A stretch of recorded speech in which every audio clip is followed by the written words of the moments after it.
Bonjour mesdames et messieurs. Info aujourd'hui le vrai algérien quotidien 7 jours sur 7 jours, 24 heures sur 24 heures.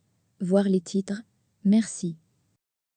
Mahmou Abba en Algérie, Tebboune accorde un soutien financier à la Palestine.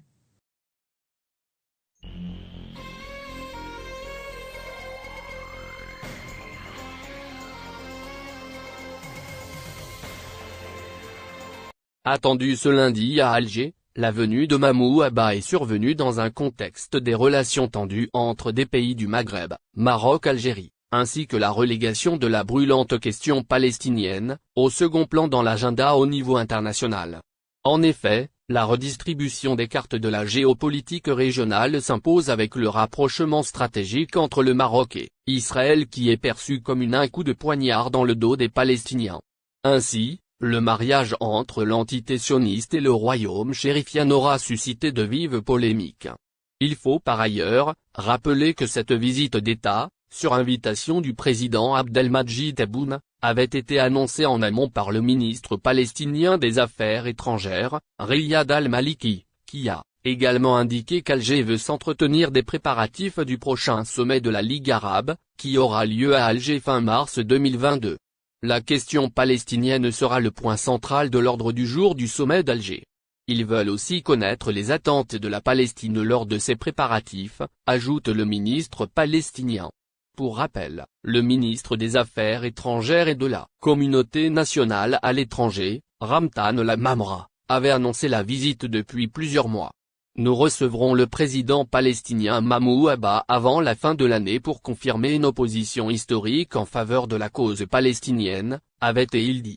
Cependant, cette intention de rapprochement risque de connaître de sérieux ennuis de la part des monarchies du Golfe car ces pays ont fait de la normalisation avec Tel Aviv une priorité absolue.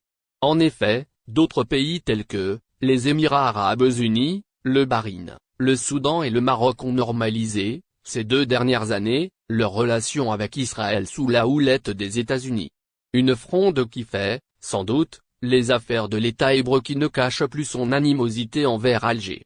L'engagement sans faille d'Alger aux côtés des Palestiniens irrite aussi bien les capitales arabes qu'Israël dans la mesure où c'est pratiquement le seul pays qui milite pour la cause palestinienne sans condition ni diktat.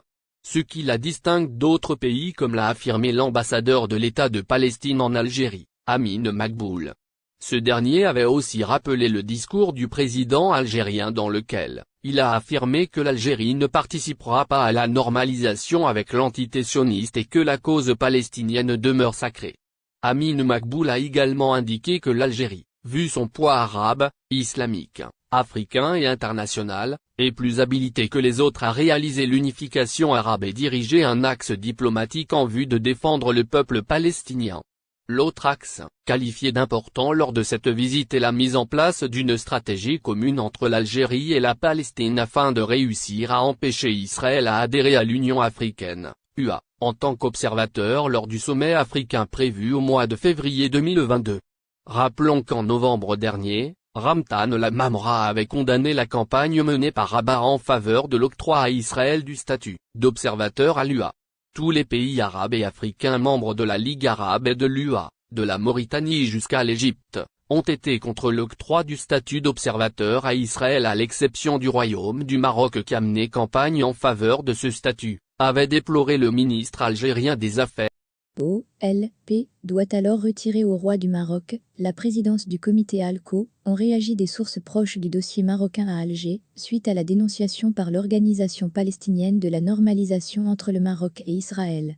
À Alger, en effet, on estime que la simple dénonciation n'est pas suffisante. Les Palestiniens doivent agir de manière effective contre l'allégeance faite par Mohamed VI au régime raciste de Tel Aviv, qui continue d'occuper illégalement des territoires arabes entiers. L'Organisation pour la libération de la Palestine, OLP, s'est élevée contre la signature d'un accord sécuritaire et militaire entre le Maroc et Israël, dans un communiqué rendu public ce vendredi.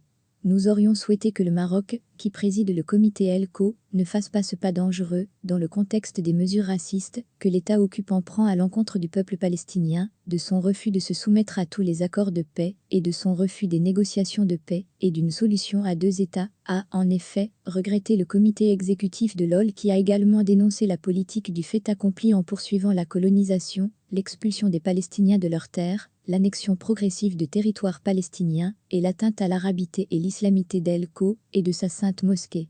L'OL a exhorté le Maroc d'abandonner cet accord avec Israël, en soulignant que toute transgression de l'initiative de paix arabe, qui stipule que toute normalisation, avec l'entité sioniste excluant que les territoires palestiniens et arabes sont occupés est inacceptable et représente une récompense en faveur d'Israël.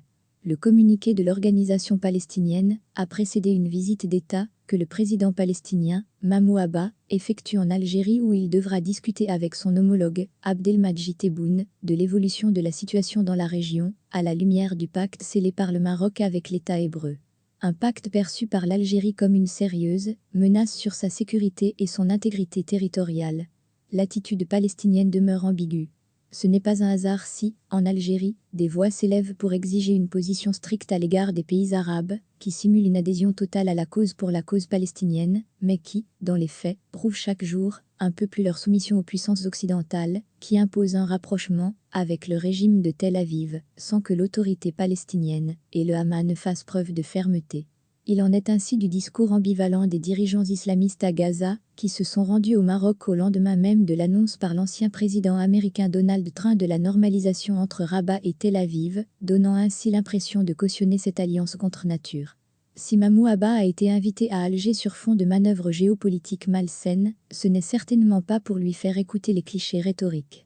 L'heure est grave, et l'Algérie ne compte pas se laisser faire.